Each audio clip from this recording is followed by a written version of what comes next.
Welcome back to my channel. I'm Bonita from Pennies to Dollars, and I'm glad that you decided to join me today. Today I'm going to talk about wiggle room. Wiggle room in our budgets and where to find that wiggle room. A lot of it has to do with managing our resources, with knowing how much money we have coming in, knowing how much money we have coming out, knowing how much money we have allotted to the different areas of our budget. And none of us really like sitting down and putting all of that down on paper and putting those numbers and matching them up and seeing where we land at the end of the month. But it's so important, because if you don't do that, not only do you not know if you have wiggle room, you don't know if you're going over the amounts that you have allotted, or if you actually have wiggle room and you have more money. Sometimes just looking at our checkbook isn't enough to tell us where we are really at and whether or not we are able to do some of the things that we have on our wish list. I keep a wish list going at all times. I have it going about things that I maybe would ask somebody to get me if they asked me about wanting a gift for Christmas or a birthday, something like that. I keep a wish list going of things that I would like to have for the house if it ever presents itself and I find something at a good buy. And I keep a wish list even for my groceries. I keep it all the time so that if those things go on sale, or if I'm running low on those things, I keep that list so when I get to the store, I already know if I need them or if I'm running low. And you all know that I do rebates, I do couponing, I do all of those snap the picture of the receipt things. And I'm not too proud to pick up a receipt if I find one at the self-checkout that someone has left, and use that receipt. And the other day I picked one up, and I happened to look at it to see if there was anything that I could get a rebate on. And that ticket actually ended up being worth $5 on my rebates. $5. To me, that's huge. That's more than a gallon of gas here. So I was excited about that. But when I looked at it, I saw that the person had tried to run a credit card twice.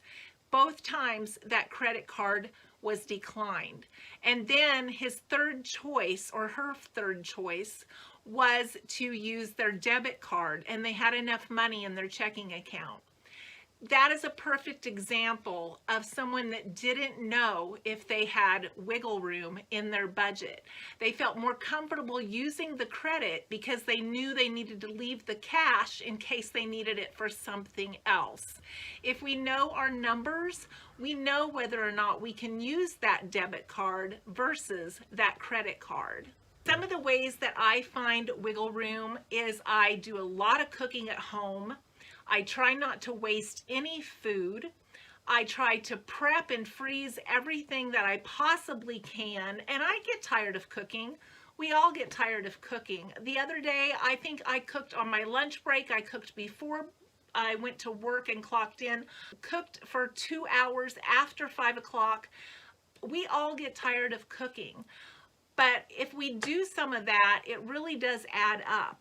But I've gone through all of my old cookbooks, old family cookbooks that have these self-made binders where the families have them made at family reunions. I have several of these. And some of these have the oldest, best, cheapest recipes that are really, really tasty. And so we've been able to add a bunch of these things into our regular routine of cooking and give ourselves some different treats and things along the way, which I share with you on this channel.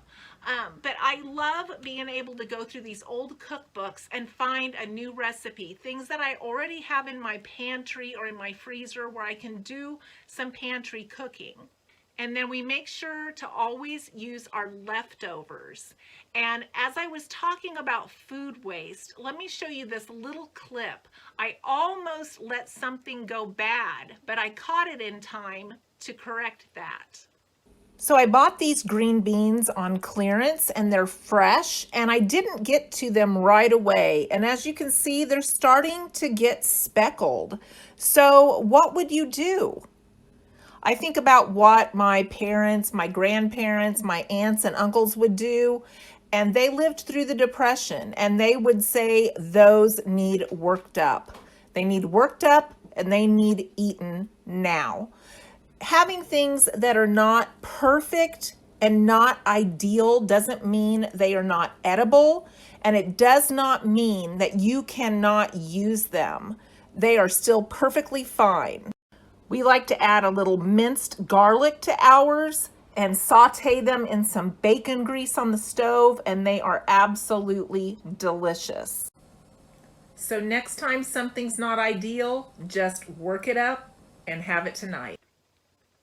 So if we prepare and we plan and we freeze and we inventory and we cook at home and we go through our recipes and we do our rebates, we do our coupons, we buy our sale items and we shop and cook based on what those sale items are.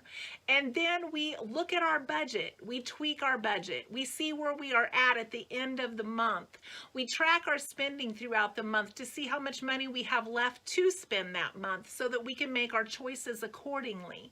All of these things together give us wiggle room.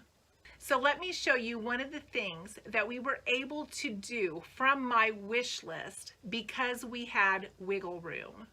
So these are two of the picnic tables that my dad made me a long time ago, and he's been gone since 2009, and the boards were rotted. They were in terrible condition. So my husband and I took a weekend and we tore everything apart and redid the boards, which let me tell you, my dad made these built to last. It was horrible trying to get the boards off of there. But I had bought paint that was on the discontinued or mismatched shelf at Home Depot, and I repainted all of the boards. I repainted my antique lawn chairs, and we redid these so that we would be able to have picnics with our kids. We have picnics and people bring things, and it's just a great way for all of us to be together. There's plenty of space for everyone to sit and visit. We bring our lawn chairs and just have a wonderful time. But I did want to point out that a couple of years ago, we had looked at replacing the wood. It needed replaced then, and it was going to cost over $200 and some to replace the wood. But because we waited and the prices went back down, it cost $86. Now, I took this out of my food budget and just used my stockpile for that month so that we would not miss the money.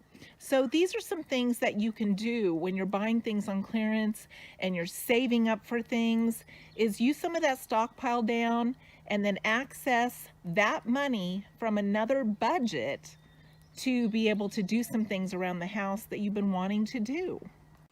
So not all of us have a huge pantry or have a huge stockpile. If we continue to buy things on sale and use them to plan our meals, we will end up having some wiggle room in there. That is how I get things done around the house, is I use that wiggle room from my grocery budget many times. I also use my wiggle room from my gas budget. As you know, I've been working hybrid, which has given me gas money in my budget that I haven't been using because I haven't had to leave the house on some days to actually drive into the city. So all of those areas where you have some wiggle room, you can move that money around as you see fit. Or you can let that money carry over to the next month and then use it for things that you need to get done around the house. That's how I've paid for my plumbing issues that I've had done. I've had a plumber out here a couple of times. That's how we have paid for getting the walk-in shower that we had put in a couple of years ago. All of those things, even though they seem like they're not that big of a deal, being able to track those and stay on top of where you are actually landing will give you wiggle room. And then you can use that money for the things that are on your wish list. So it all pays off in the end, and it's so worth it to be able to get some of those things done and get them marked off your wish list and know they're paid in full, that you didn't have to use credit for it, and you can save up then for the next thing to do it all over again. So I hope this has been inspiring to you to maybe look at your numbers a little closer. Look at your pantry as an asset. Use that up from time to time and rotate that so that you can move fresh things into there and use up the older things, and maybe use it on a week that you're wanting to save up to be able to use that money somewhere else. I am so glad that you all joined me today. If this has brought you any value, please hit the like button. I would appreciate that, and I would love to have you subscribe. I hope to see you in the next video.